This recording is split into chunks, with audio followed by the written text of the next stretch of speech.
You know it, baby. Great good morning, everyone.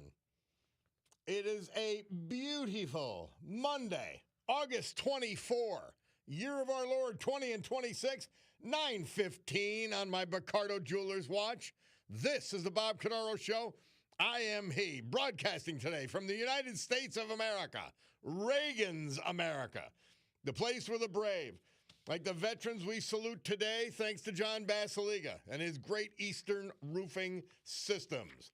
Like Thomas McDonald of Scranton, Robert Archie Bittenbender, Middletown, and Larry Wesley of Riverside. The United States of America, founded with a certain knowledge and understanding by our amazing, irreplaceable, and profoundly wise founding fathers who knew that government should not be and set out to make sure it could not be our parent, our guide, our direction, our salvation. Not any of these things, because more government power and spending means less freedom, less liberty, and less choice. They also knew that government power, because of human nature, would be abused. Oh, don't we know it? Check out the COVID response. The United States of America, the country where, for the first time in human history, freedom was declared by law to be an unalienable right granted to each individual by God. Freedom couldn't be parceled out to groups. It couldn't be controlled by government or government officials, because our great American Constitution ensures and codifies freedom of speech, freedom of religion, freedom of association, economic freedom, and even freedom of the press.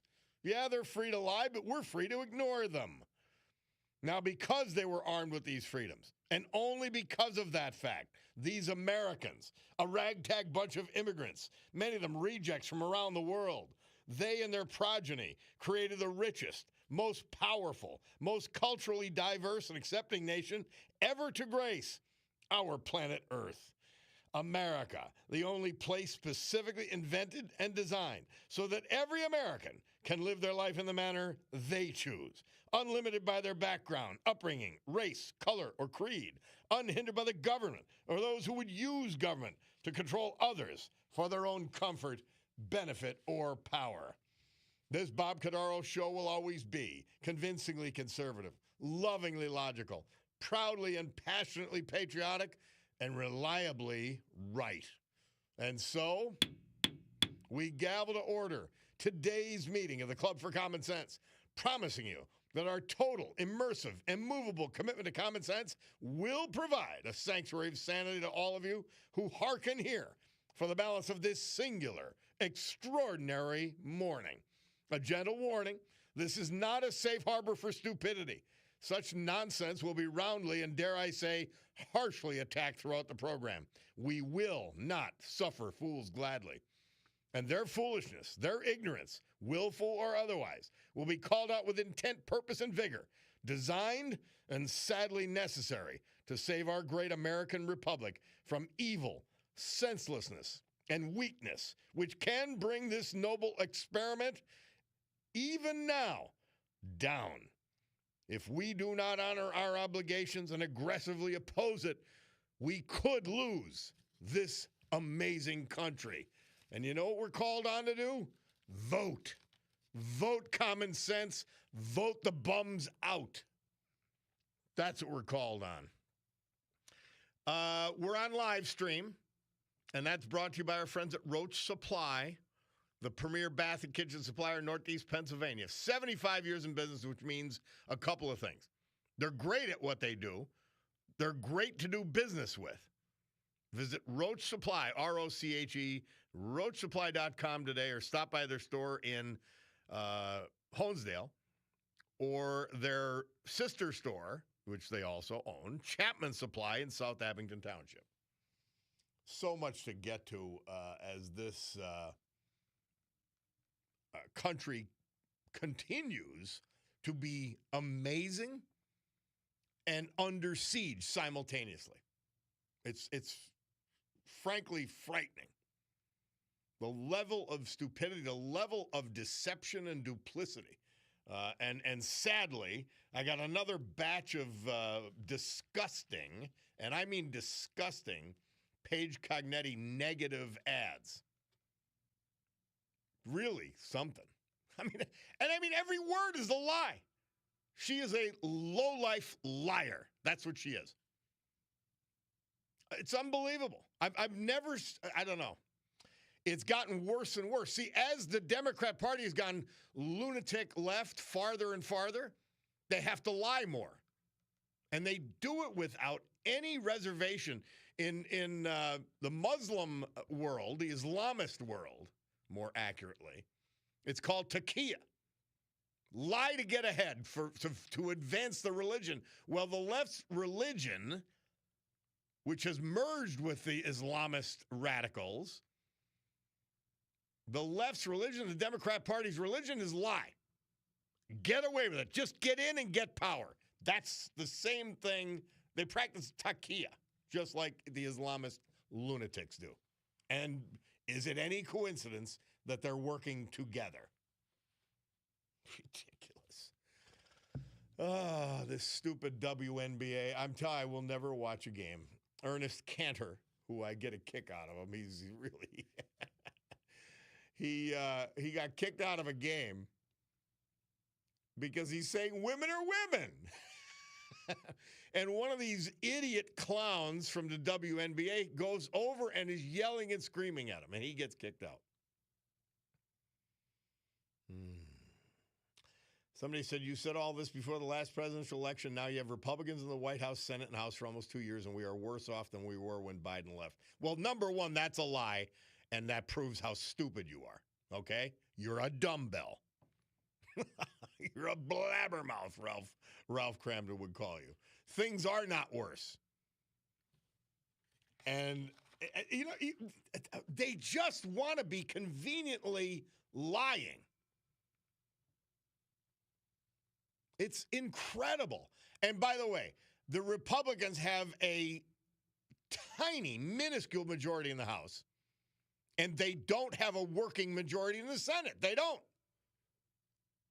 So whatever you're saying is categorically wrong, and sadly, you know it is. But you cannot stop with your nonsense. And I don't get. I really don't get it. Why people have to live a lie. All right, we'll get into living a lie like Paige Cognetti does. Yeah, they sent something to the Cordaro household on North Webster Avenue. All right, 9:22 on my Ricardo's watch. We'll be right back.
This date, 1956, Murph tells us Elvis recorded his hit Love Me Tender at 20th Century Fox Studios, Los Angeles, California. And this date as well, in the year 79 A.D., long dormant Mount Vesuvius erupts, burying the Roman cities of Pompeii and Herculaneum in a volcanic ash. An estimated 20,000 people die. I don't know if you've ever had I was fortunate enough to have the opportunity to tour Pompeii. It is fascinating. It's amazing. Anyway, so we went to Philly to see some MMA fights. It was the it's the level beneath, just one level beneath. It's I guess you could call it the triple A, so to speak, of MMA. And it was at a place called 6200? It was fascinating. We went to Dante and Luigi, me and Cutie. My son was one of my twins I was able to spend time with for his birthday on the 22nd, which was Saturday. And this Berardelli young man, Father Paul, Uncle Frank, both great football players in high school here in Scranton as well as in college. Well, Paul's son it was called Cage Fury. And Berardelli against McDonald, and he won the fight. And it was fun. It was the whole thing. We went to Dante and Luigi's before with my friend Joey G, his wife Emily, and one of Joey's sons and friends, and my son Christopher, who was doing the birthday, and Cutie. And then Dante and Luigi's, an old South Philly standard, it's good as ever. Good as ever. And it was a blast. So that was the Saturday. And then Sunday we went with Cutie's daughter and intended to this place. I would never remember it, but there's these apartment buildings you wouldn't even think of off of the Schuylkill. And they lead you into Manayunk, just outside of Manayunk, or maybe they're in it. And we went to this place. It was fabulous. I mean, you say, so many great things in Philly. There really is. The shame they're trying to ruin that city. But in any event, great weekend. I hope you had one too. At least a safe one. But yeah, Berardelli won, and that was good. That was great, actually. It was fun. It was different. And all of that. But I come home and I'm greeted by these lies. Now, the first one is the positive one. It says, a record we can trust. What is the record? And it says, as mayor, Paige Cognetti cut government waste. How? You just bought a $2 million building you can't even use. She balanced the budget. You have to, by law. Turned down a raise. I don't know where. She's the one who initiated it and put taxpayers first. I'm a Scranton taxpayer. I'm paying through the nose. Paige Cognetti will clean up Washington. Are you kidding me? She made Scranton dirtier. Washington's full of politicians who take care of themselves while working families pay more for groceries, gas, and just about everything else. She was in on the entire Biden scam. It's insane. It's absolutely insane. Paige Cognetti is different. How? She rejected political perks. What? She's spending half her time, more than half her time, campaigning out of town while we pay her salary. She protected taxpayer dollars. How? She cut the city's debt in half? That's a lie. That's an outright, complete falsehood. Bill Courtwright sold the sewer authority and took care of business for the city of Scranton.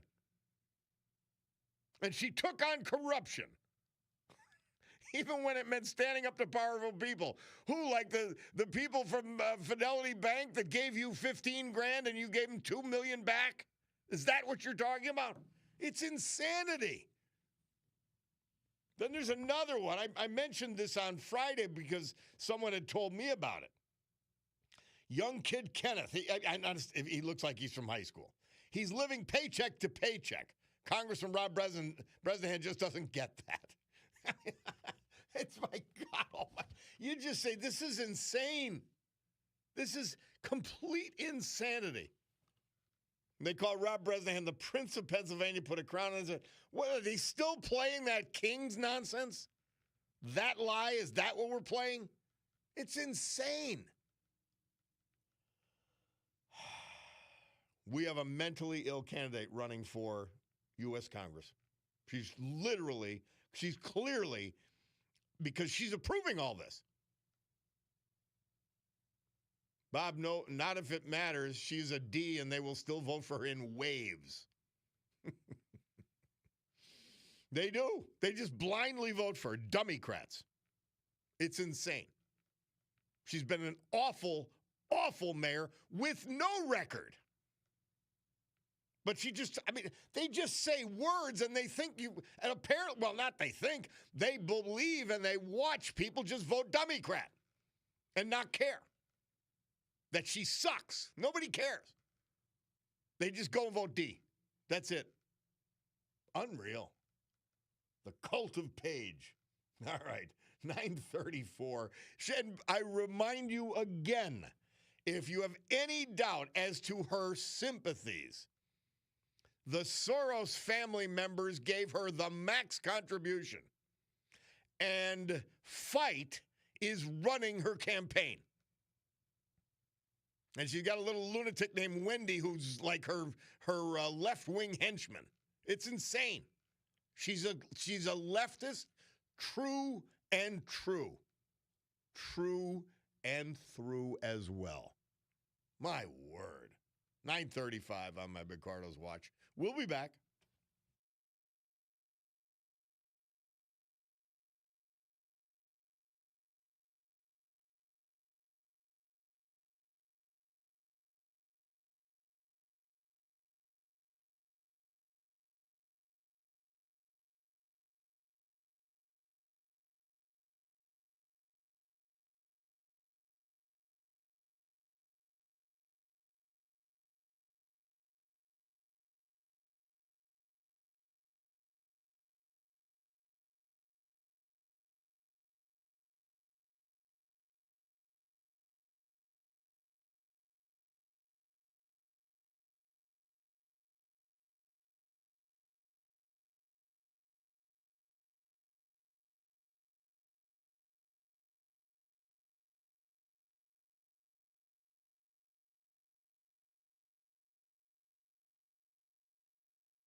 Our Veterans Tribute on a Monday, brought to you by our man John Basiliga and his Great Eastern Roofing Systems. His biggest company, his first company. They are the premier roofing contractor in the eastern United States. Commercial, industrial, institutional. They're headquartered in Jessup with major hubs in Baltimore, Maryland, and Columbia, South Carolina. But they take all that expertise and all that buying power, and they bring it home to you in Northeast Pennsylvania because of that headquarters. They'll even do your house, the roof of your house. Yes, indeed. Eastern Roofing Systems. Thomas McDonald. Mr. McDonald passed on August 3rd, surrounded by the love of his wife of 37 years, Nancy Pedleski McDonald, and his precious daughter, Amanda. They were his heroic and amazing caregivers. Born in Scranton, he was a graduate of West Scranton High School. He then went on to the University of Pittsburgh at Bradford. It was there he met his Nancy. He left school for 2 years to enlist in the Army, was stationed in Germany, wanting to see the world.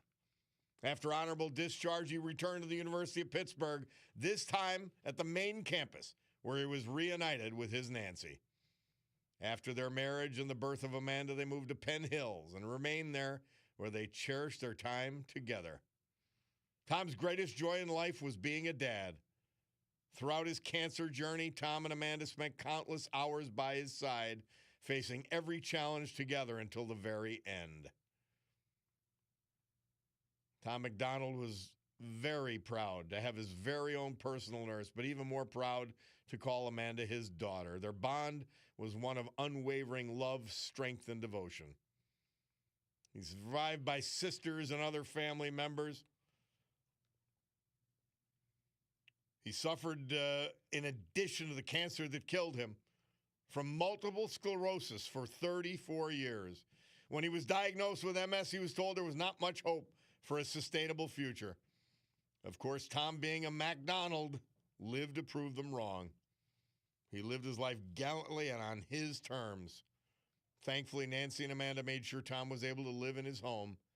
His true comfort, love, laughter, and contentment were always their utmost concern. Thomas McDonald, our great veteran this hour, brought to you by John Basiliga and Eastern Roofing Systems. AccuWeather forecast brought to you by the great gang at Montage and the Montage Mountain Water Park. They've got all kinds of specials. Go to their website and find it out. Really economical to go and have a day of fun. And it's another great water park week. Today, sunny to partly cloudy, pleasant, less humid, high 74. Tonight, partly cloudy, 56 degrees.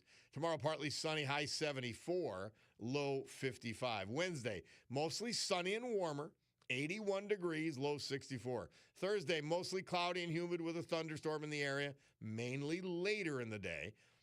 High 78, low 64. Friday, humid with clouds giving way to some sun, high 82, low 60. Oh, it's a great water park week, without a doubt. And right now, it's 63 degrees at Montage Mountain.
This date, 1963, Murph tells us the Angels moved from number 14 to number 4 with their hit My Boyfriend's Back. Bob Cordaro with you on the program as I try to be every day, 9 to noon. Yeah, going on with it. A bunch of you texted in. I'm 76 years old, and I've never missed a vote. I will continue to do so. We need to vote in the midterm election with gusto. Come on, conservatives. Let's save this country, LTS. Amen. Amen. One of the trolls asking, do you back Trump's Canadian tariffs? They're not trading fairly with us. But tell me what the middle class and the working class of this country got sold out by the free traders because the free trade was never fair trade. I talk about it and lament about it often. How in my neighborhood, the Hill section of Dunmore, everybody had a nice solid house. They lived pretty well. Nobody was rich, but they were fine. And in most of the homes, one parent was working. How did all that end? Because of free trade that wasn't fair. Free trade is the way things should be, but it's got to be fair. It's got to be equal. Canadian tariffs on dairy products, American dairy products, and so much more are outlandish. And so they're our next door neighbors. So now we have to be nice when they've been screwing us for 30 years? Trump's the only one taking these issues on. Doesn't matter if it's Iran or unfair trade.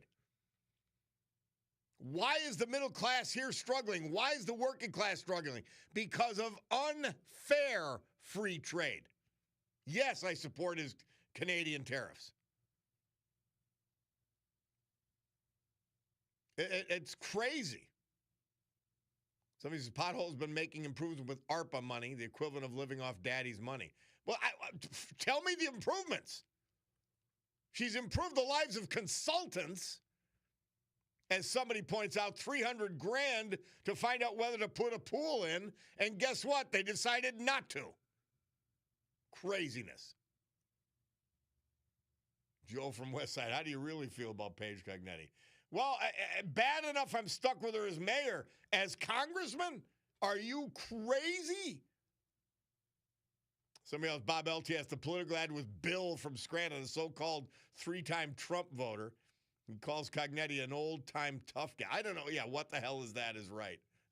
Mark from Edwardsville. Yeah, what is an old-time tough? Oh, she'll screw you. She screwed a contractor who his girlfriend had the temerity to run for mayor. And she cost us 2 years without even a splash pad on Capouse Avenue because she threw out the bids. And she lost the lawsuit anyway. Yeah, costing us money. Ridiculous. He's been a horrible mayor. Horrible. By the way, this got sent over the transom by my man Bob C. I don't know if this is accurate. I've seen it reported a number of times. John Fetterman. He's the only Democrat on the Senate's Fraud Exploratory Committee. He voted in favor of opening an investigation into Malia Obama's suspicious USAID grants when she was still living at the White House in 2007. Fetterman said she was just a kid. So shouldn't we be looking at how a high school girl snatched $2.3 million for writing pen pal letters to a few dozen kids in Africa? Fetterman says the party's refusal to investigate its own people is the main reason he believes there will be a red wave in November. Nobody sees it coming, mark my words. If people haven't lost their senses, they will vote against every Democrat they can. It's that crazy. Because those who are normal themselves are supporting the abnormal, like Paige Cognetti. They're abnormal, insane, crazy. Phew. Scary stuff. So did Malia Obama get $2.3 million for writing pen pal letters? Fascinating. And that's not worth investigating. 9:50 on my Ricardo's watch. Bloomberg Money Minute. We'll be back.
Trump waved the green flag to start off the IndyCar, the Freedom 250 Grand Prix. Washington, D.C. It was a sight to behold. I didn't get to watch the whole race. I've only seen clips of it. My bad. But I was traveling back from Philly. Yeah, great stuff. My gosh, great stuff. So football season's coming up. This weekend is college football, the kickoff of college football. So I just sent a text out to my sports guys, Sid Hallen and the Weekend Warrior, Chet Parlavecchio. And we got to be ready. We got to get going. We got to get started. The Pie Man cometh. We'll wait until the Eagles start their season. By the way, quickly, my man Excavator Guy, he said they had the pleasure of meeting Stacey Garrity at the Pittston Tomato Festival. It was great to see her out doing the footwork to become our next governor. Do you know that Shapiro, in addition to being a gold-plated phony, has actually raised his salary to the highest governor's salary in the country? That's, again, another clip from Bob C. It's insane. Let's go to Larry from Plymouth. We got a minute, Larry. Bob, infrastructure. Yes. I think, Bob, we should be building more railroads from east to west, north and south. Do you know, Bob, what it costs to build 1 mile of 4-lane highway? Well, it used to be $1 million. Now it's probably 20. It starts at around $10 million, and the sky could be the limit, depending on the terrain. To build 1 mile of 2-tracked rail, it starts only at $3 million. And the thing about when you build railroads, Bob, the upkeep on them, the maintenance is so much less than on a highway. You travel the highways; they're doing something all the time. Well, I don't know if you have one or the other. Well, I don't have a problem with building railroads. Bob, because you would get all them trucks off the road. One train or 2 engines could pull anywhere from 50, 60, 70 cars, and each one holds 2 tractor trailers. And here's another thing it would do, Bob. It would get all the illegals off of the highway. How? Because they wouldn't be driving a train. No, but you've governors like Shapiro giving them driver's licenses. Well, no. I mean, they're not going to drive trains, Bob. Like I said, you would get all these tractor trailers. They could have depots where they stop, and then the guys deliver locally. They wouldn't have to be traveling cross country all the time away from their families. It's a good idea. We need more railroads and less roads. I'll take more railroads, but I won't take less roads. Well, I would any day. I'd love to go to New York or to Florida or even Las Vegas on a train. I'd love it. Well, and Bob, one thing. Do you know what the China Clipper is? What it used to be? What it used to be. The Pan Am you're talking about. No, the China Clipper, it traveled the islands in the Pacific, and it was a flying boat. And I'll tell you what, I thought Bob, that was Pan Am Airways. I thought it was. Okay, but go ahead. I don't know if it was or not, but it was the China Clipper. And I'll tell you what, Bob, you talk about Frank having that beer in New Caledonia. He probably took the China Clipper. Yeah, well, and Bob, you know what? Flying was glorious at one time. Yeah, Bob, that was flying in luxury. When you went on there, it didn't hold a lot of people, 25, 30 people, but they had a dining area. They had a place to sleep. The waiter would wait on you with a tuxedo. And here's the thing, Bob, it lands on the water. Why don't we have more planes to land on the water? Same thing. We could get rid of a lot of these expensive airports. Well, to me, Bob, it's all common sense, but I don't know why it would be mutually exclusive. This country doesn't have much common sense anymore. Well, I don't know why they'd be mutually exclusive, though, Larry. You could have more planes landing on the water, but see, then you have to set up basically airports on the water, right? Well, you'd have they'd land on the water, and then they would dock, and then you could have buildings there. But they would land on the water. You wouldn't need all those, expensive airports. Well, you know what? neither traveling by air, which I'll be doing in September, does not excite me. Even if I was only on an airplane one time, and I went to Hawaii. I went to Chicago, and then from Chicago straight through to Hawaii, about 11 and a half hours. I would never do that again. Yeah, I wouldn't blame you. I wouldn't blame you a bit. My mother, by the way, is texting in. She says most other countries have high-speed trains. Yes, they do. We do not really have that. No, we don't have any high speed. No, they go 200 miles an hour, Bob. Well, they're trying to build high-speed trains in California. They've spent about $50 billion and haven't laid a mile of track yet. No, Sean Duffy said that money has been transferred to other areas. Hopefully. Because it's never going to happen in California. Take all the money off California. They suck. Yeah, all right, Larry. Thank you, my man. Okay, Bob. Appreciate it. 10:02 on my Picardo Jewelers watch. That means it's time for the news. Past time for the news. Let's hear from Brian Hughes, and then we'll be back with John Perillo on Monday Musings.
Great good morning, everyone. 10:11 a.m. on my Cordaro Jewelers watch. This beautiful Monday, August 24, year of our Lord 2026. This is the Bob Cordaro Show. I am he, and it's a big day to fight for America, defend our values, and honor, with the help of our man John Basiliga and his Great Eastern Roofing Systems, the brave who have made us and kept us free. People like the veterans we salute today, thanks to John. We lost them this year, but pay tribute for their service. Thomas McDonald, Middletown, born Scranton. Robert Archie Bittenbender, Middletown. And Larry Wesley, Riverside. So with history, our amazing founding fathers, and the incomparable Constitution of the United States of America as our guides, let us continue today's battle. Gaveling back to order today's meeting of the Club for Common Sense, promising you that our deep and unalterable commitment to common sense will provide a sanctuary of sanity to all of you who hearken here. And for those hearkeners, an added benefit. The Bob Cordaro Show has been approved by the FDA as idiot medicine. Yes, your proven cure for idiocy, the Bob Cordaro Show. It's yours. It's right here. You just have to hearken. Now, if you need to look it up, look it up. We want you to hearken. And right now, we must hearken to our friend, John Perillo, because he's here with Monday Musings. John, how are you? I'm good, Bob. How are you? I'm hearkening. You are. I hope you had a great weekend, and hey, I appreciate you sending me on assignment to talk about military deployments, and I know what kind of what it's like. I've done a couple of myself, and I thought your listeners probably wanted to know, since they're hearing all these stories about ships currently on extended deployments in the Middle East. And right up front, I'll tell you, I have no unique knowledge of what's going on with these particular deployments beyond what you've already heard. Right, which is now ending, I guess. So that's right. Which is exactly, and it's, but there, some of the things that happen on deployments are universal. And I thought I'd give you a feel for what goes on. And my long deployments were with Seabees, so they're a little bit different. They're shore based, sometimes in some really ugly and rough areas. But the Navy's a Navy, and deployments are deployments. And it can be hard to describe to somebody who hasn't been there, but I'll do my best here, because I think some of what you're hearing isn't exactly right. To begin with, long deployments are not unusual, right? And I did several that were over 300 days long, even without a war going on. And I'm not counting going to schools or training or anything like that as being deployed, but being gone is part of being in the military and a big part of Navy life. And that in itself is hard. And we did, what we did was still a big improvement over what the Vietnam era folks did. So my wife and I were young. I didn't like being away, but I'm sure it was much harder on the guys. And I'm sorry, all the units I was in were guys back then who had families. And in the days before the internet and when satellite communications were in their infancy, we sent letters and the occasional cassette tape, and we would number them all because they rarely arrived in the order that you sent them. And phone calls were crazy expensive, so you did them only once in a while. And occasionally someone would get a message from the Red Cross, which is how families communicated with the command back then. I mean, nobody's wife sent a message to the CO. And, in those days, you'd get a message that said something like, 2 days ago, Petty Officer Jones became the father of a healthy baby girl, and mom's also doing well. And that was it. And that was a message that came to the command. It would get chopped to a division or the company where the sailor was, and it was usually read with some fanfare by either the company commander, who would have been me, or the chief, and maybe toasted with bug juice, which is a Navy drink that was vaguely like Kool-Aid. But that was it, right? There was no video or anything like that. And maybe a month later, there'd be a letter with a picture in it, and that father would see his child when he got home, whenever that was. And it's been that way since the time of John Paul Jones. I mean, nothing has changed in the history of our country on deployments. And by the way, deployments aren't all bad. Some of the more miserable places that you deployed to, if they were really bad, you had less of a chance of being inspected by some brass who wanted to come by and do some shopping or just, make a trip. So you got to do your job, which I liked. We built some really great teams. You get to be very close to your shipmates. And it's hard to describe that brotherhood, but it's very real. That stuff that you see on TV is actually true, that part of it. And occasionally you'd have liberty in some places that only a tiny percentage of Americans even know about, let alone visit. All that good stuff. And like, for instance, I was a surfer, and I surfed all over the world, drank in some tiny native bars in the middle of nowhere. All great stories for when we get together, Bob. So, but even back then. So we've been hearing all of this. The Abraham Lincoln is headed back, the aircraft carrier. It's headed back to the United States. Its deployment, at least wartime footing deployment, has ended. But all of the things we were hearing, and the toilets and the this and the that and the inhumane conditions and all that, how does that ring to you as an Academy and Navy guy? Well, and those things can happen, right? So, I mean, if you think about your first of all, the conditions on a ship, if you're cruising not in wartime, aren't exactly ideal, right? So a sailor, an enlisted sailor, is working 4 hours on, 4 hours off, which, oh, by the way, you'll note doesn't add up to 24. So there's a dog watch. And then, so think of it like shift work that's constantly rotating. And then when you're standing watch, if you're doing that in wartime, it's really stressful. I mean, stuff is flying around, and you have to know whether it's friendly or what wants to kill you. And you've got lots of different information coming in, and understanding the big picture, what we call keeping the bubble, is really important. And if you get it wrong, you could cause the death of your team. So, the stress is off the charts. And you eat and take care of everything else in your off-duty time, so you're not getting any sleep or much sleep. And generally, I think what Bob's alluding to, in the wartime scenario, but generally you get a port call someplace during that deployment, and you get a couple of days when the ship is tied up, and you get a couple more hours sleep. And ships never shut down, even in port. But you don't have to have a full crew in Combat Information Center and engineering when you're in port. And even as ground pounders, we would get pulled back for a couple of days to catch up on sleeping and eating, get a real shower, and you've heard the jokes though, but when they gave you a steak dinner, things were about to get really bad.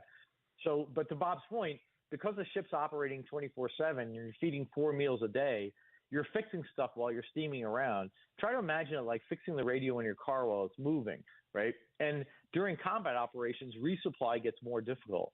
So if you get to a port, your supply division spends the first couple of days loading food and other stores onto the ship. You get refueled at the pier. But if you're underway, you do that process by what's called unrep, or underway replenishment.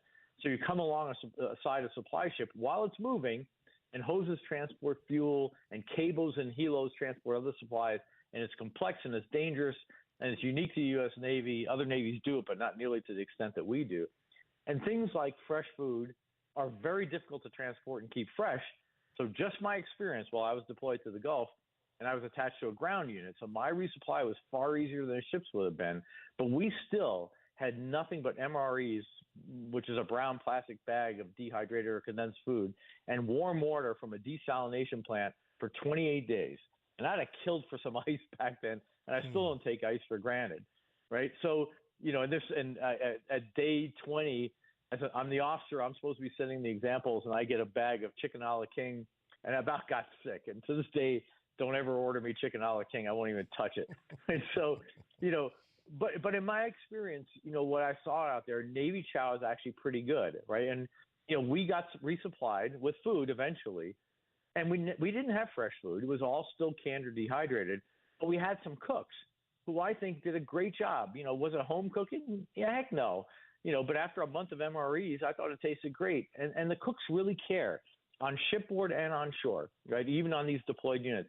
They're working 24/7 too. They take pride in putting out the best meal they can. It's nothing like the cartoon of them not caring, or at least it wasn't to me. And just to give you an example, they managed to make something like a sheet cake. Again, we're in the desert. We have diesel-powered stoves, and these cooks pull off a cake, right? Now, the stories you heard, there's no milk, there's no salad, there's no fresh veggies. Food's always the brunt of jokes. But given where we were and what was going on, I thought it was pretty darn good. And, in the words of my senior chief, he said, oh, heck, LT, it all makes up, and I'll let you figure out the rest of that sentence. Right? But yeah, you crave milk. And when I got back, I drank a quart of it and ate a whole bunch of Oreos and made myself physically ill. But I thought the food was pretty good given the circumstances. But as Bob's alluding to, when you're on deployment, especially at war, stuff breaks. And supply takes care of getting the parts. But if you're in a combat zone and the part has to come from the United States, or some forward deployed supply point, and there's a choice between transporting missiles or your shower repair part, you can pretty much guess which gets priority. And again, combat units were all male back in my days, so if the head, which is Navy for the bathroom, breaks down and you're a guy, there's some options as long as the weather doesn't make it dangerous. But it's much more difficult in an integrated Navy, right? And funny that one of the reports mentioned like a moldy shower, right? And I was an officer, and every day we inspected berthing spaces where the enlisted slept, even when we were in field tents. And we didn't do that to annoy the troops. We did it because sanitation mattered, especially when you're deployed. And they needed to be clean because things like that affect morale and readiness. And I'll give you an example. I was something like a stickler for not allowing food outside the mess area because, again, we're a ground unit, but things like rodents can cause sickness. And now that I'm retired, I'll admit that, if I saw somebody had food carefully stowed, like a package from home, I'd probably make believe I didn't see it. But showers, heads, even if we were on the move and making outdoor facilities, all that needs to be done a certain way or you're inviting trouble. So sanitation is something we took very seriously. And it's also possible that those ships had trouble getting cleaning supplies or that they were at general quarters for a long period of time. And when things get hairy, yes, you let some of the other stuff slide, right? I know I did, right? But if it's normal operations and I was walking around and I saw an unsat sanitation situation, I'd generally be inspecting with the chief, who for the people who don't know, he's a senior enlisted guy and the guy who really runs the show in the U.S. military. And all I would do, I'm a commander, I'd just kind of look over at the chief and he'd kind of give me a nod, and that was it. It gets handled. Right? It's not being Mickey Mouse. The standard is the standard for a reason. And we did that every day for over 300 days routinely. And did we have some sailors who got sullen? Yep. Did I have to talk to the young guy who just got the letter that his girl was running off with his car and another guy? Yep. Did we lose a couple during peacetime operations, either to accidents or suicide? Yep. And the wartime tempo was much higher. And, there's a quote that ships at sea are dangerous places.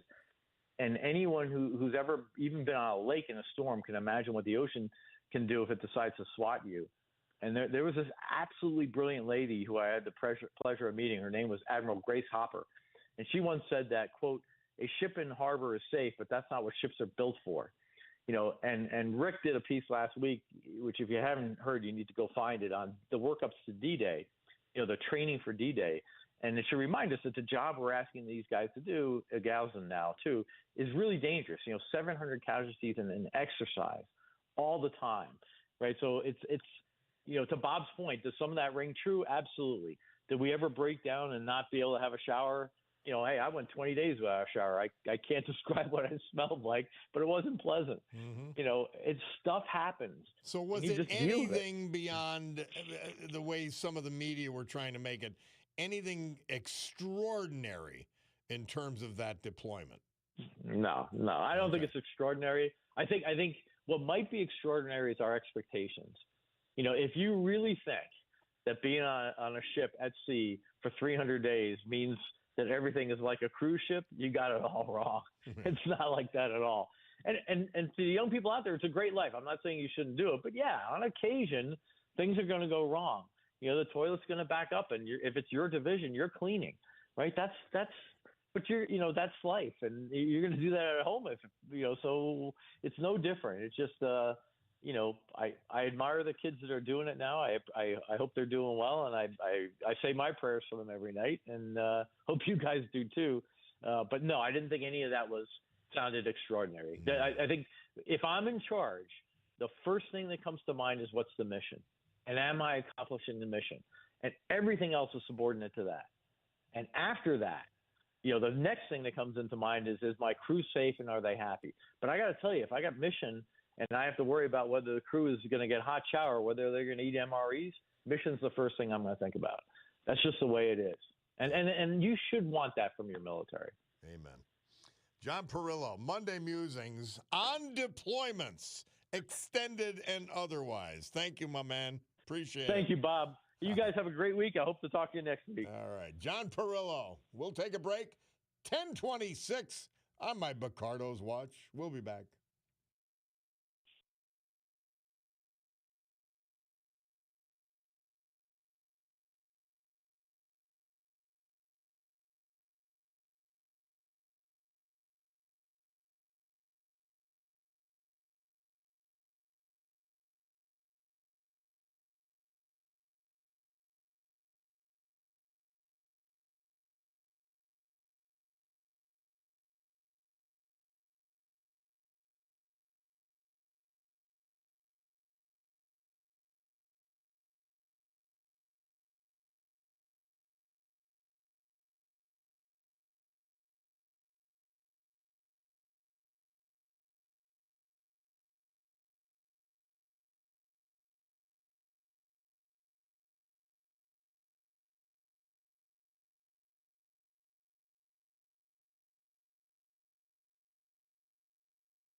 And this Veterans Tribute brought to you, as always, by our man John Basiliga.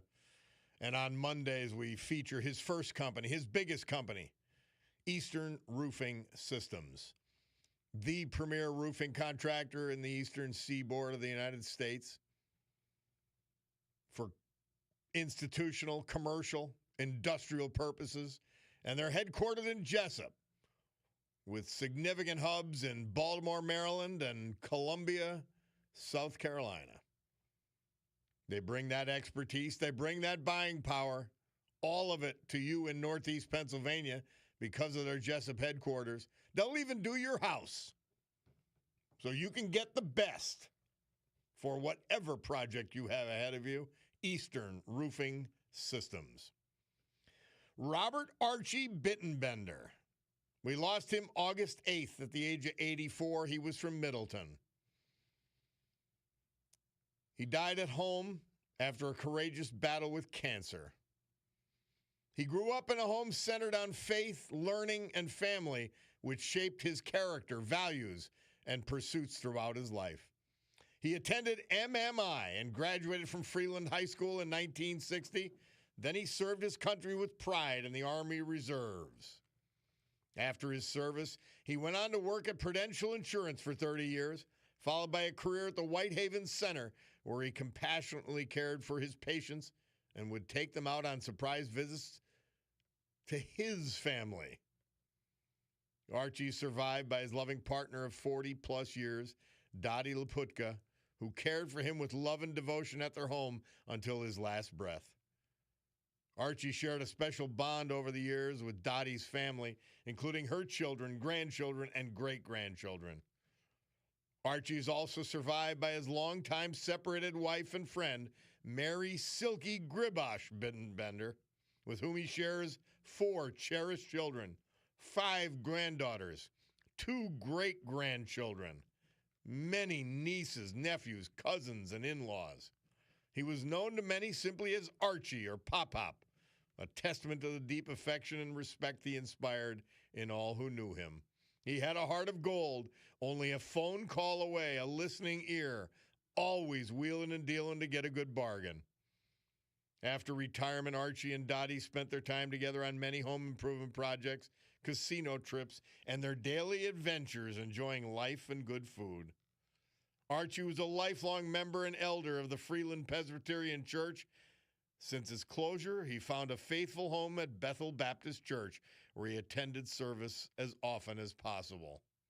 Robert Archie Bittenbender, our veteran this hour, brought to you by John Basiliga and Eastern Roofing Systems. AccuWeather forecast brought to you by the gang at Montage Mountain, the water park in full swing. They've got all kinds of amazing summer end specials. So check them out because this is another great water week. Today, sunny to partly cloudy, pleasant and less humid, high 74. Tonight, partly cloudy, low 56. Tomorrow, partly sunny, high 74, low 55. Wednesday, mostly sunny and warmer, high 81, low 64. Thursday, mostly cloudy and humid, a thunderstorm in the area, which will be much later in the day, high 78, low 64. Friday, humid clouds giving way to some sun, high of 82, low 60. Another great water park week at Montage, where it's 67 degrees right now.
Eric Clapton, number one album this date, 1974, Murph tells us.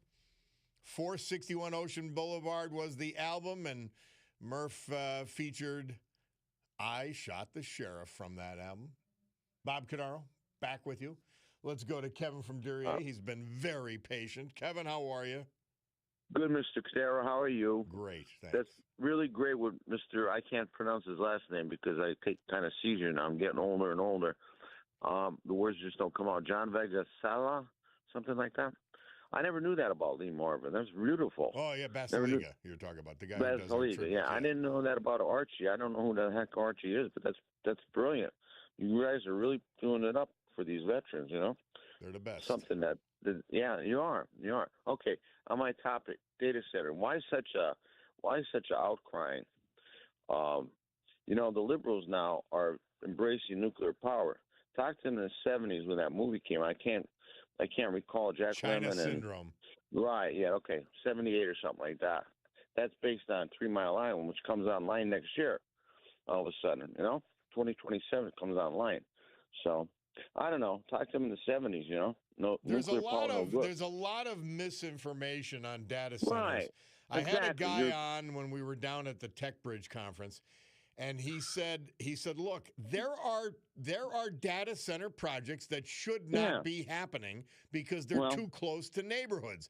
He said, but most of these are they're obviously safe, they're economic drivers and so forth. Yeah. But when I look at the liars who are against the data centers and trying to revive their careers, and like our governor who gave them fast track status and tax breaks, and then when Stacey Garrity came out and asked for a delay in building any new ones and permitting any new ones, he came around and said, well, I'm against them too. I mean, he's phony. Phony as the day's long. Such a phony.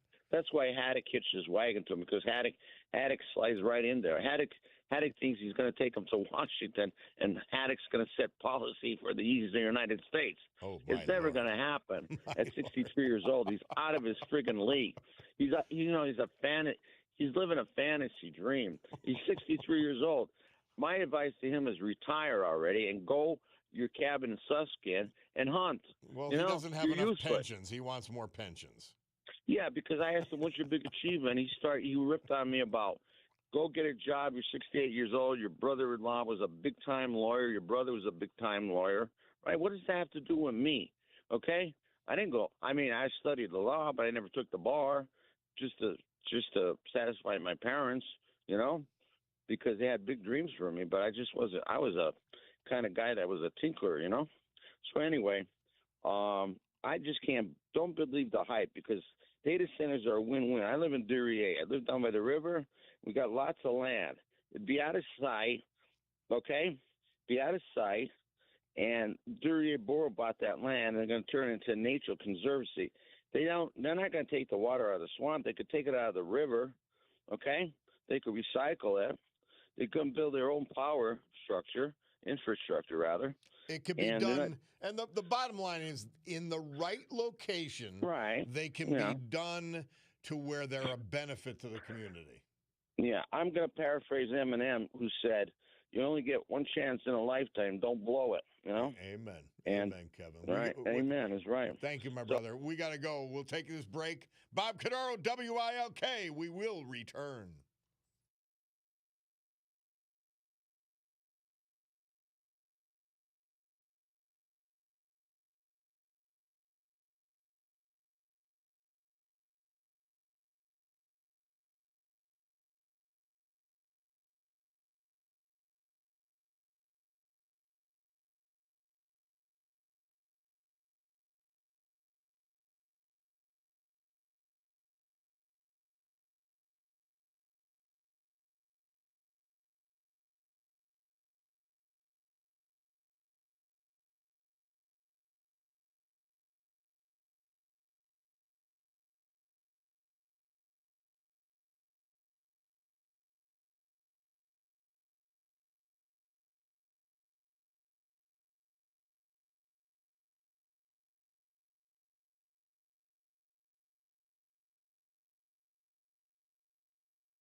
Murph tells us that this date, August 24, 1974, Bob Dylan and the band had the number 9 album with Before the Flood.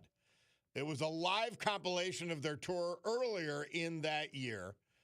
And Murph picked Knocking on Heaven's Door live from Madison Square Garden. That was recorded for the album.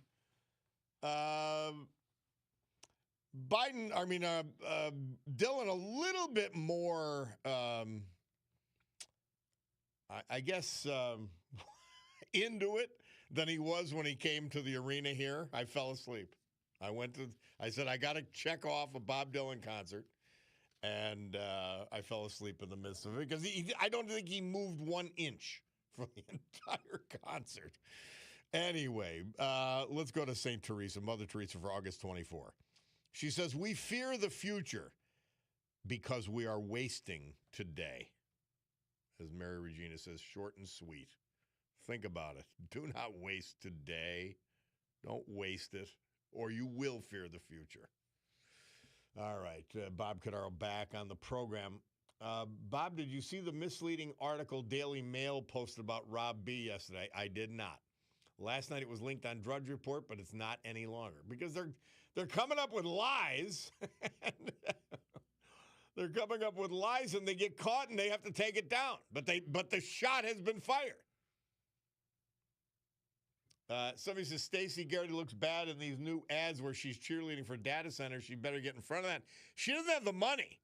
So we have to know the truth. She's the one who called for the moratorium on new permitting for data centers in Pennsylvania. She did it first. Shapiro, along with Paige Cognetti, read the tea leaves, and then he came out with his executive order after he's the one that's fast-tracked all of it in the first place. He's that insane, and he thinks you're that dumb. We shall see. Somebody had texted in when our man Larry from Plymouth was on, wow, Larry is off the rails today. Yes. And HVAC dude says, I love trains, but how about all the truck drivers without jobs? Well, there's not many without jobs, but we need the truck drivers. That's not going away. I'll do both, though. 10:50 on my Picardo's watch.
Murph tells us that on August 24th, 1975, Queen began recording their hit Bohemian Rhapsody at Rockfield Studio, Monmouth, Wales. And, of course, the British setting fire to the White House and the Capitol when they invaded Washington, D.C., this date, 1814, during the War of 1812. I had a great thing. There's a guy I told you I follow on Instagram, David Harris, and he says a great idea for socialists. The Actors Union would be the perfect place to try socialism. An actor earning $20 million could redistribute their wealth to give hundreds of struggling actors a living wage. And he has pictures of 5 Class A idiots, Mark Ruffalo, Robert De Niro, Jane Fonda, what's her name? Oh, I'm forgetting her name. Anyway, and Mark Penn. Sean Penn. Perfect. Absolutely perfect. Yeah. These people are all phony liars. They're not redistributing. By the way, let's ask Paige Cognetti, give up your summer cottage at Village of the Four Seasons. Give it up. You're all for redistribution of wealth, increasing taxes, increasing government power and regulation. Give up your place. Let people just stay there. Why don't you do that? By the way, somebody had I talked about Stacey Garrity, where she's cheerleading for data centers, which she's the one who called for the moratorium, and now you heard the commercials.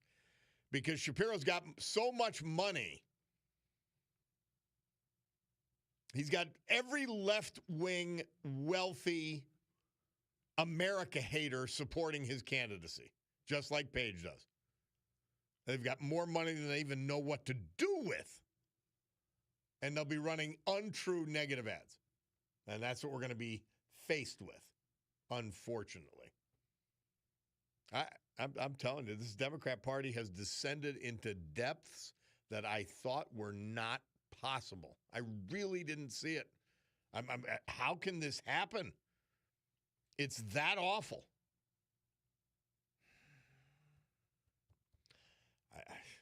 It's that scary.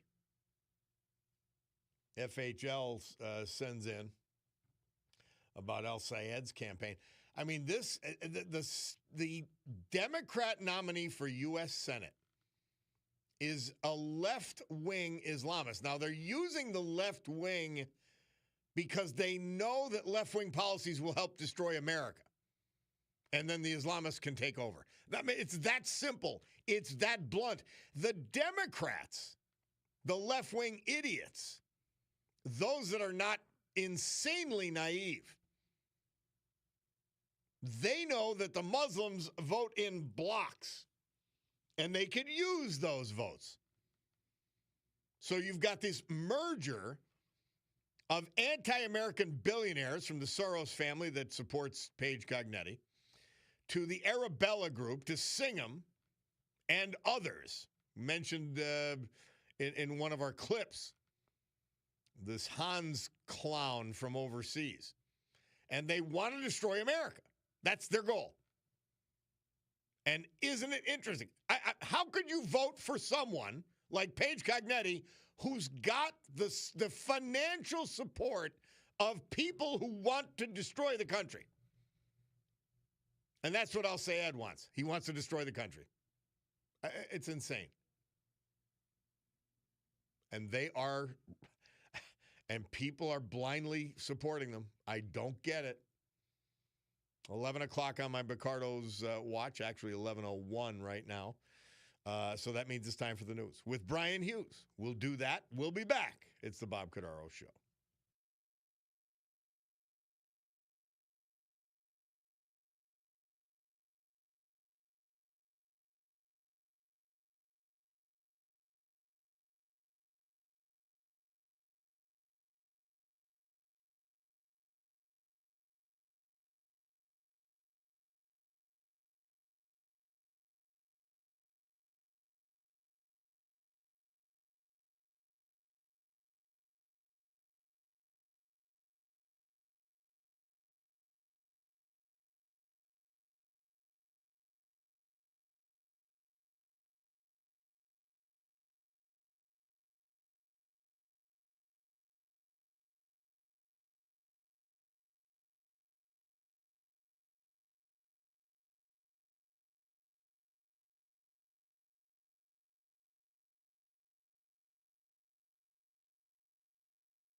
You know it does. Great good morning, everyone.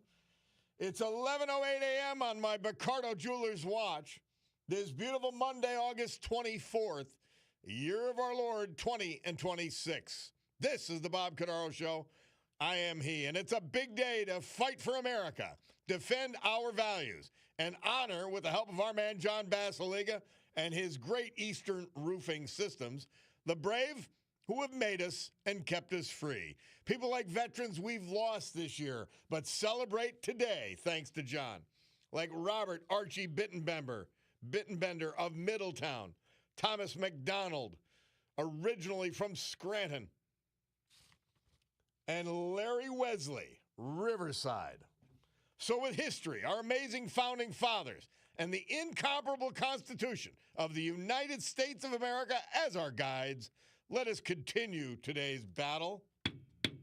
Gaveling back to order today's meeting of the Club for Common Sense, promising that our deep and unalterable commitment to common sense will provide a sanctuary of sanity to all of you who hearken here. And there's good news. This program was recently approved by the FDA as idiot medicine. So the Bob Cordaro Show is a proven cure for idiocy. Hearken here, and you shall no longer be an idiot. Now, if you're just hearing me, you've got to actually listen, and you'll find out what that's all about. So I'm looking for some information on what we're up to in this hour. Now, we've got a woman by the name of Victoria Manning coming on, and she's got some things to tell us that we need to hear, and she's senior investigative researcher, and she's with us now. Victoria, how are you? I'm doing great. How are you? Great. Welcome to the Bob Cordaro Show. Tell me what you've been investigating. So, Bob, I was recently alerted to a job posting online that was hiring campaign door knockers for the Democrat Party. And what I found intriguing initially was that they were encouraging people with a criminal background to apply. So I dug further into it, and I discovered that the company that was hiring the door knockers was also advertising on a website called Undocumented Professionals. So I went a little further and found out that this website, undocuprofessionals.net, is an organization that posts jobs for illegal aliens, regardless of their work authorization. I found dozens of companies listed on this website that were offering jobs to illegal aliens. And so I dubbed it the LinkedIn for illegal aliens. My word. And you know what strikes me? Victoria Manning is our guest, senior investigative researcher. They've got unlimited resources from these billionaires and billionaire groups like the Arabella gang. They just have so much money. The Democrat Party has no money, but the left wing has tremendous resources from America haters. Yeah, and so this organization is also a 501c3 nonprofit, so they're getting tax benefits as well. And oh my gosh, you know, they're hiding in plain sight. And so after we published our initial article on this, I went back to their website. It was completely scrubbed of all of the companies that had been listed, and there were companies all across the nation listed that were hiring these illegal aliens. Pennsylvania, Virginia, South Carolina, they were everywhere. Companies headquartered in California, but that's not stopping them from getting their message out across the nation. You know, we know California is a huge sanctuary for all of this, but it's infiltrating everywhere else also. But what's interesting is this company, Undocuprofessionals, is also having their annual virtual conference today and tomorrow. And their conference is being supported and sponsored by Cornell Law School. Oh, my gosh. So you've got universities across the nation that are involved in this as well, and it's a huge network. And as you mentioned, the Democrats have a huge network of folks that work together. Because big government makes them money, and that's why they coalesce around the left and the Democrat Party. Donald Trump is starting to investigate law schools. One of my listeners alerted me to it, and maybe they better start at Cornell, huh? Yeah, so I just saw that the other day. The American Bar Association is an authorized accreditor of these schools, and the Department of Education actually has the authority over accreditation agencies, and so that's why they're looking into this, and they should. The American Bar Association has been a problem for a long time, and the network of universities. I mean, I've found hundreds of them that are working with organizations like this, undocumented professionals, to help illegal aliens work in our nation against the law, really, and employers that are violating the law doing so. And how do they get away with this? I guess is the question. You've caught them, but the process continues, correct? Yeah, so I think it starts with the IRS. So the IRS is allowing these illegal aliens to obtain what's called an ITIN, a tax identification number. And illegal aliens are permitted to do this because the IRS wants their tax money. I think they look at it as, okay, well, if you're going to work here illegally, we at least want to tax you and get that benefit. So that's just encouraging them to continue. And so I know President Trump has called on the IRS to look into what's going on with the ITINs. I saw a story on that recently. I've reached out to the Justice Department, Department of Homeland Security, to alert them to what I found, and I've found more. I'm deep in research on this. I've found dozens of companies, nonprofits, that are doing this.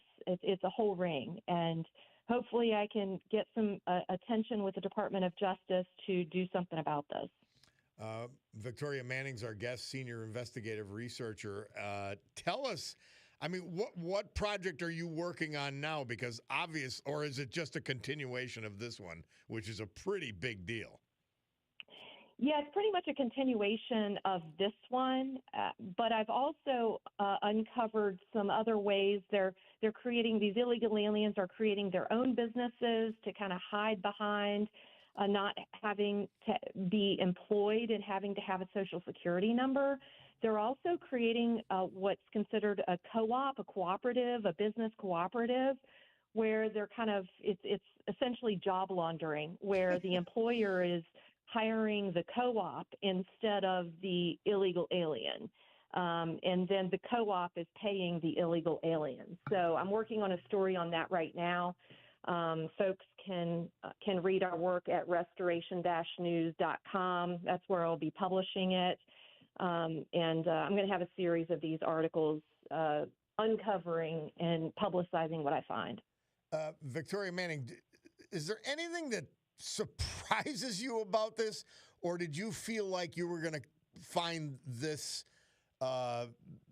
kind of activities when you went into the project and when you started researching?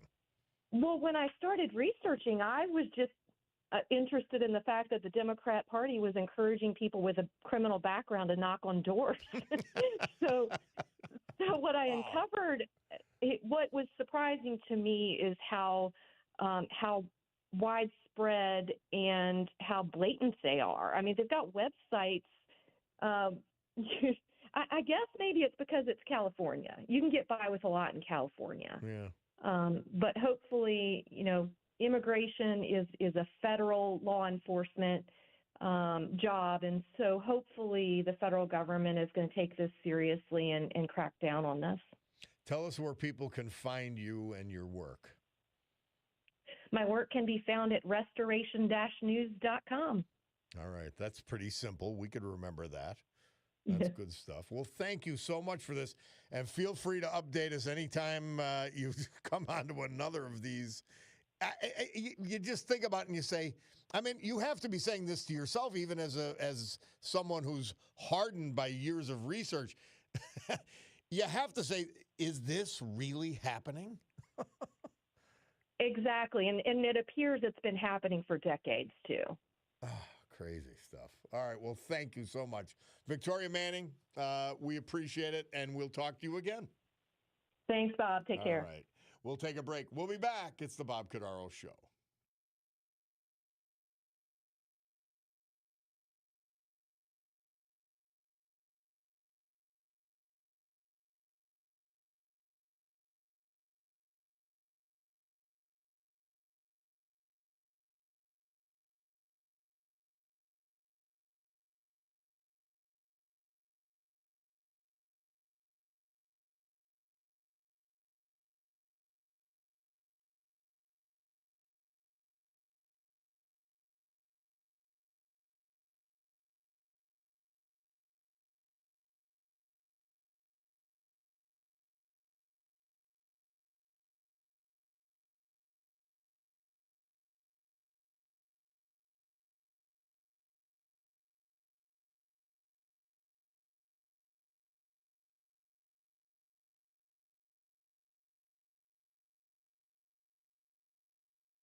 Murph tells us this date, 1985. Huey Lewis in the News had the #1 hit with The Power of Love. Great song. And it was a theme song for, what was the Michael J. Fox movie? Oh, Back to the Future. Bob Cordaro with you and reminding you, you could check us out on YouTube. Go Bob Cordaro Show, WILK, and you'll see Roach Supply bringing it all to you. The premier bath and kitchen supplier in Northeast Pennsylvania. 75 years in business. Kitchen and bath, the two most important parts of your house. Just watched my son's house get transformed by the Roach gang, and it's fantastic. But visit Roach Supply, ROCHE, roachsupply.com today, or go to their stores in Honesdale and South Abington Township, Chapman Supply. Check them out. Now, somebody says, Bob, I know your show is approved by the FDA, but are there any side effects, like toe fungus? No, there have been no proven side effects, except that your life just gets better. You're cured of your idiocy, and I'm telling you, this is the one and only idiot medicine, and it's the one and only approved by the FDA. So that's important. We're very pleased by the FDA that is under RFK Jr., not under the old bureaucratic regime.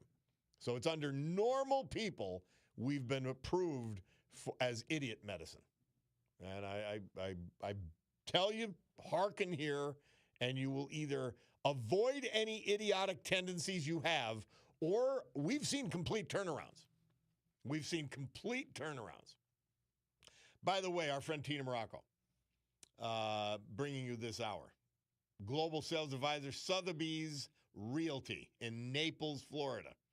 You could either find her at Sotheby's in Naples or Tina Morocco, MURACCO.com, or any social media, Tina Morocco, MURACCO. Yeah, it's important stuff, the idiot medicine. Let's go to Joe from Scott Township. Joe, how are you, man? I'm doing good, Bob. Thank you very much.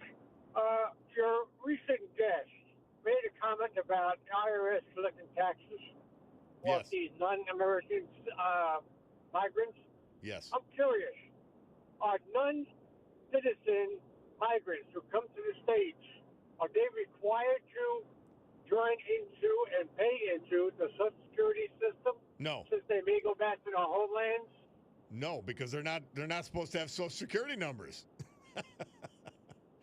Well, that's what I was thinking about. And what taxes are they collecting then? Well, there are payroll taxes that can be collected under what our guest was telling us. They get a different number. And I forget what it's called. She just mentioned it now. But it's the system that was supposed to be in place and is in place because of legal migrant workers, and they take advantage of that. And some taxes are taken out. Many of them are just paid in cash because they don't have workers' comp. They're just a lot cheaper to have an illegal work for you than somebody that's legally a resident. Right. Now, that only brings one dilemma. Why, or am I wrong, in thinking that they are providing Social Security benefits to non-American citizens to keep them off the welfare rolls, etc., supposedly? Well, Social Security disability has been abused, and substantially, if that's what you're referencing. Is that what you're referencing? No, well, that along with just regular Social Security benefits. Well, I mean, other than parental benefits, which end when you become an adult, but Social Security benefits for children whose parents pass, that's been around forever, and it's hard to abuse that. Your parents got to be passed, but disability benefits have been abused. Yeah, that's a shame. All right, Bob, thank you very much. I appreciate your answer. Pleasure, Joe. Thank you. Yeah, Social Security is being looted is too strong of a word, but it's being used by and being received by people who shouldn't be. By the tens of thousands. Fraud against the government. Wow, what a surprise. And we found all those things. By the way, somebody texted in, they were talking about TIN numbers, T-I-N, tax identification numbers. But I mean, that's for companies. There's ways around it. You heard what she said. There's ways around it. They pretend they're a company or they work for cooperatives and are not required. Basically, they operate as independent contractors. And that's how they avoid it. And the fact that the Democrat Party is using illegal immigrants openly to canvass and do their other work. Maybe the guys who were here with the dump Trump vests were illegals. Who knows? But they've got so much money on the left that roots for bigger government and roots for power over people. And that is today's Democrat Party. Throw in a little Islamic fanaticism, you've got the total picture. Crazy. 11:30 on my Picardo's watch. We'll take this break. We'll come back. We got a Veterans Tribute. We got the weather and more, as we always say and always deliver on the Bob Cordaro Show.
Our Veterans Tribute this hour, as with every hour, this day as with every day, brought to you by our man, John Basiliga. And on Mondays, we celebrate his first company and his biggest company, Eastern Roofing Systems, headquartered in Jessup, with hub facilities in Baltimore, Maryland, and Columbia, South Carolina. They are the premier roofing contractor in the eastern United States. And guess what? They're available to you, even to your home here in Northeast Pennsylvania, because of the HQ in Jessup. All that buying power, all that expertise for your small or huge project in Northeast Pennsylvania. Eastern Roofing Systems. Give them a try. Larry Wesley. He was just 77 when he passed. Monday, August 3rd. He was from Riverside. Avid hunter who loved classic cars. Born in Union County, 1949. He attended Mooresburg one-room schoolhouse and was a graduate of Danville High School. Following graduation, Larry enlisted in the United States Navy, where he served this country on the USS Independence. In 1971, he married Patricia Murphy, and together they celebrated 55 years of marriage before his passing. Larry owned and operated his own construction company, St. Clair Construction, until 2010. Since Larry enjoyed staying active, he found himself out of retirement, working for PennDOT, where he drove a plow truck. Then he went on to work for Gray Builders. Larry was a member of the Danville Moose Lodge, also a member earlier in life of the Susquehanna Valley Cars and Dream Machines. He loved classic cars, but his pride and joy was his 66 Fairlane. Larry Wesley was an avid hunter. Preceded in death by his parents, 3 brothers, a sister. He survived by his wife, Patricia, 2 sons, 5 grandchildren, 2 great-grandchildren, and 2 of his brothers. Larry Wesley, our great veteran this hour, brought to you by John Basiliga and Eastern Roofing Systems. AccuWeather forecast. Well, that is sponsored by our great gang and our great friends at Montage Mountain Resort. It's water park time. Go to Montage Mountain, check out the website, all kinds of summer end specials for the water park, and this is another great water park week. Today, sunny to partly cloudy, pleasant, less humid, high 74. Tonight, partly cloudy, will go down to about 56. Tomorrow, partly sunny, high 74, low 55. Wednesday, mostly sunny and warmer, high 81, low 64. Thursday, mostly cloudy and humid. Thunderstorm later in the afternoon, probably in the evening, high 78, low 64. And then Friday, humid with clouds giving way to some sun, 82 degrees. Friday, low 60. Get to Montage, where it's 69 degrees right now.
This date, 1992, the Black Crowes. Murph tells us they moved into top 10 charts at number 8 with their great hit, Remedy. Bob Cordaro back with you on the program. And by the way, Rick Bigelow emailing in on what John Prillo was telling us on Monday Musings. He said, I agree with 100% John Prillo's Monday Musings today. As one of my Boston mates told me years ago, remember Rick's a Navy veteran, he says, a bitchin' sailor is a happy sailor. And he concludes, the issues on the Lincoln, no big deal. Yeah, I mean, come on. These people are like risking their lives. Yeah, we want to provide the best for them, but long deployments are part of the deal. And now they're done. They're coming back, steaming back to America to get that break. All right, let's go right to Charles from Scott Township. Charles, how are you, man? Good. Thanks, Bob, for taking my call. I listened to Larry before, and he said use common sense about the trains and getting rid of the trucks. No, that's nonsense. I'm a retired trucker, and I'll tell you why. Because the domino effect in the economy. First of all, tires. A whole unit of an over-road tractor trailer uses 18 tires, and tires on a truck aren't no $200-300, you know. Yeah. So you're going to affect the tire industry. And about parts, look at the parts, how much parts cost. And they go through a lot of tire, believe me. And look at the parts. And then, you know, another thing, you got the trains. I was in the food service industry where you deliver the stuff to restaurants like Burger King and all them. The trucks go right in there. How are you going to deliver them to restaurants on a train, right? You know, and that was my view on it, and is my view on it. We need trucks, period. Absolutely. They're going to be replaced. I don't mind more trains because that's fine. But we need trucks, period. Oh, yeah. I mean, I'm not against train. And there was some good points there about the trains where you could haul more freight than you could on a truck. But it all depends on the freight that you're hauling because you're only going to go to a train station. You're not going to be able to take them and deliver them to the distribution centers or the warehouses or the factories or the restaurants, like I said. So you absolutely have to have trucks.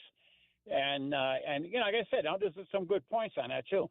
And plus the fuel. Look at the fuel companies that would get affected by that. You know, the average tractor trailer only gets about probably between, and I've been out a couple of years now, but I'm between 6 and 8 miles per gallon. Mm-hmm. And so there's a lot of fuel there, a lot of diesel fuel. And then the service companies, like you get like Penske's and Ryder and everything, they don't just rent equipment. They service the trucks. They inspect them. They repair them, you know, and so on, you know.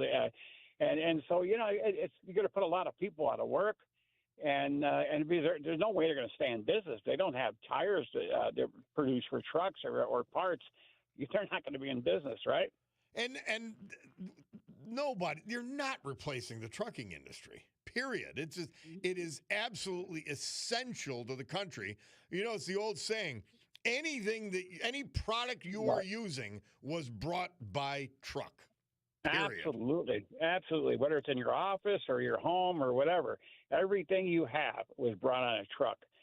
And once again, you know, I know where he's coming from with the trains, but no, that's not common sense. It's nonsense, right? I'm with you there, man. I appreciate it. Remember one thing. I still hear you every time you talk about Jeffries. And I told you his first name really is Obscene Jeffries, but you never said I didn't know. You have the copyright on that. I can't use that. You have to do it. But anyways, Bob, have a good day. Good Pleasure, talking to you. God bless. Okay? Amen. He has. Thank you so much, man, always. Hey, let's take a break. 11:44, I'm at Ricardo's Watch. We'll be back.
Thanks, Gerard.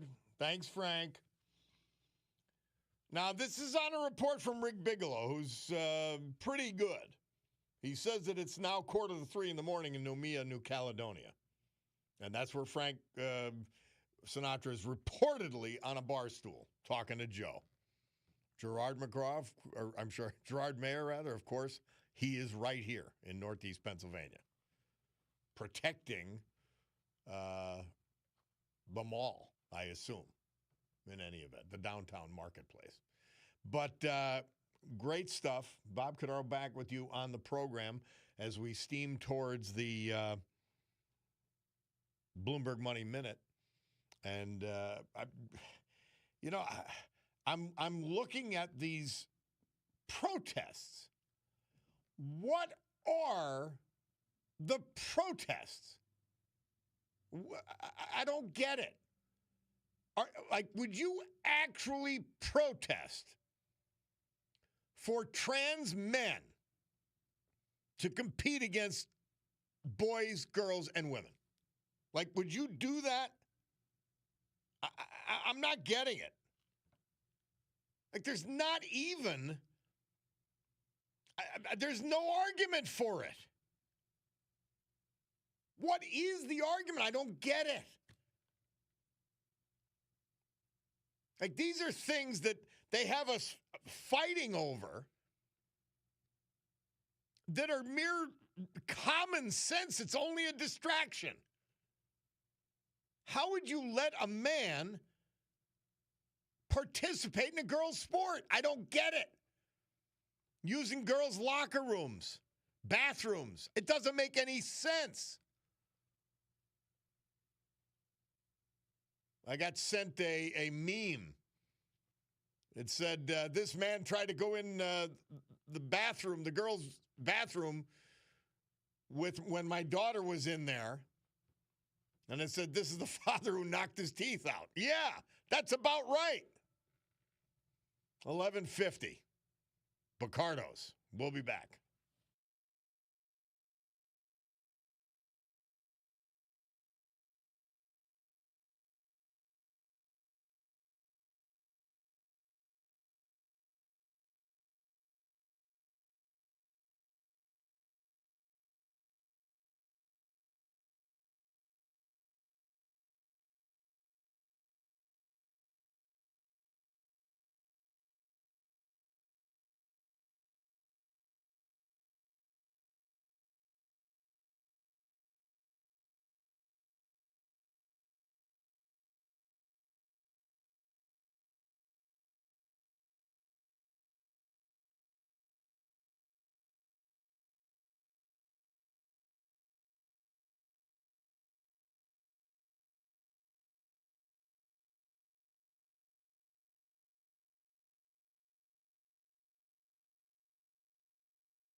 Stained.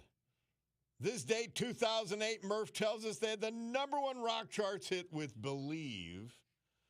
And the Communist Party's outlawed in the United States. We've got to do some more. We got some more cleanup work. We'll never get it past the Democrats, though. They are communists. I go back to this concept of a divide in the Democrat Party. Please tell me where it is.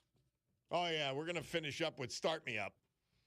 By the Stones, Murph tells us that this date, back in 1981, they released their album Tattoo You, featuring their hit Start Me Up.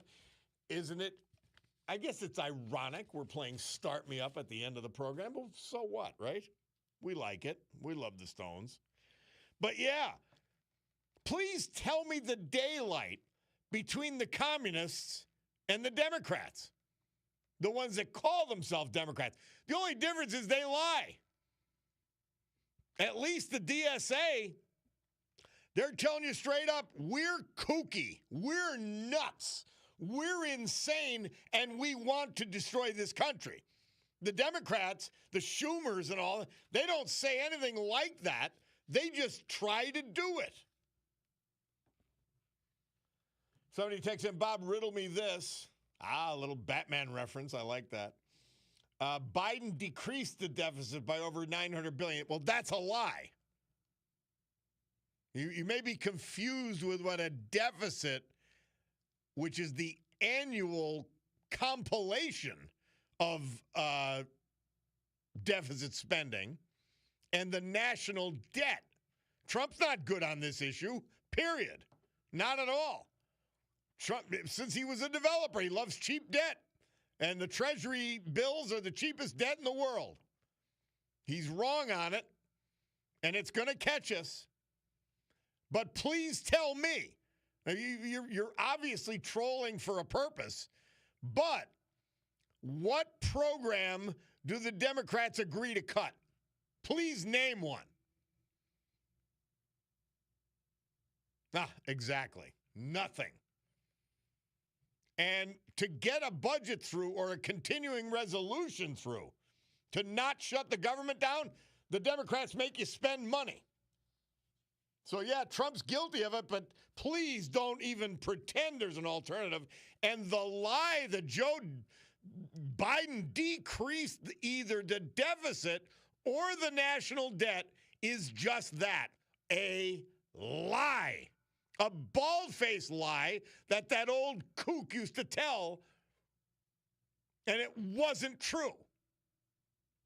So he did not reduce the deficit, period. He didn't reduce the national debt, period.